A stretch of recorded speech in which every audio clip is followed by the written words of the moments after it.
Hello everyone, it's Mary. Welcome back to the channel. Today we are going to have tons of fun, pun intended, with this Lawn Fawn amazingly cute stamp set. So I am going to play with this little elephant, and I'm going to first start out by stamping him out in some Memento black ink. I'm going to be using some Neenah 80-pound solar white cardstock because I like to use my alcohol markers on this cardstock. If you let it soak in a little bit too much, then you are going to see a little bit of bleeding, but I rarely have that problem. So I am getting my colors out here. I will be coloring this elephant in both warm grays, which is what you see me doing now, and some cool grays, which I don't show you the coloring, but you'll see the final product. So the way I do my alcohol markers is I like to use the shading, so the darker ink first, and I put that where I think the shading is going to go, and then I follow it with the medium and then the lightest. I do that because I feel like I use less ink that way. But there are multiple ways to color with your alcohol markers. So if you are uncomfortable coloring with your alcohol markers, I would suggest practicing, because you will never get better at anything unless you actually practice it and play with it and see what works for you. So I've finished up the front part of this elephant. And what I love about this elephant is you can do so many things. You can make little bookmarks with him. You can have spinner cards. You can do what I'm going to do, which is the front, and I guess spinner cards would be a little bit difficult. But you can do, oh, I just had an idea as I speak. Oh, that'll be for the next video. More to come.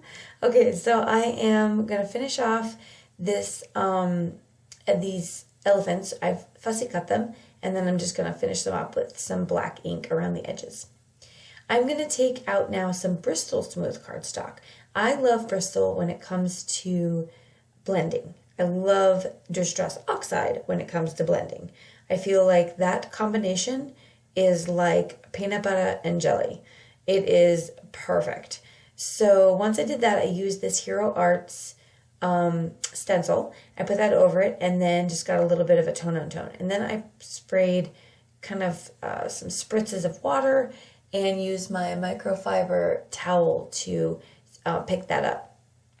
So I wanted some interest with this background. So I got the stencil and then I got the distress. And I like the way that that came out, actually. Now I'm going to find a circle die in my stash, and I'm going to create a circle that will fit my elephant nicely. Then I'm going to also make a frame. And I do that with just one size up from the circle die, and I'm able to make a frame with some glitter cardstock. So I'm just trying to figure out how I'm going to position my elephant here, and then I'm going to stamp my sentiment, which says tons o' fun. No, it doesn't. It says thanks a ton. I said tons of fun. Okay, I'm going to use my Nuvo glue, and I'm going to place that down right over that circle since we cut it through both. And this is going to be a little see-through card. And once I get that placed, I'm then going to put down my frame right on top, and that will finish off that circle. I like the way that that frame kind of just makes that all finished looking. Then I'm going to use some pop-up foam tape or dimensionals, whatever you have in your stash, and I'm going to put my two pieces of my elephant together. And I'm going to make sure to leave some of that foam tape on the bottom of him so that I could place him inside the circle. And I'm just kind of fiddling around, making sure that that gets in there nice and sturdy. And I love the way this looks. So I think I chose the cool gray for this one. Yeah, and I kept the warm gray for another project. All right, so now I'm going to place a little bit of glue on the inside of that circle in the front. This way I can place him kind of leaning over the circle, like he's leaning out the window. And then press that down. So you want to make sure that it holds very well, and you could press that down for a couple seconds.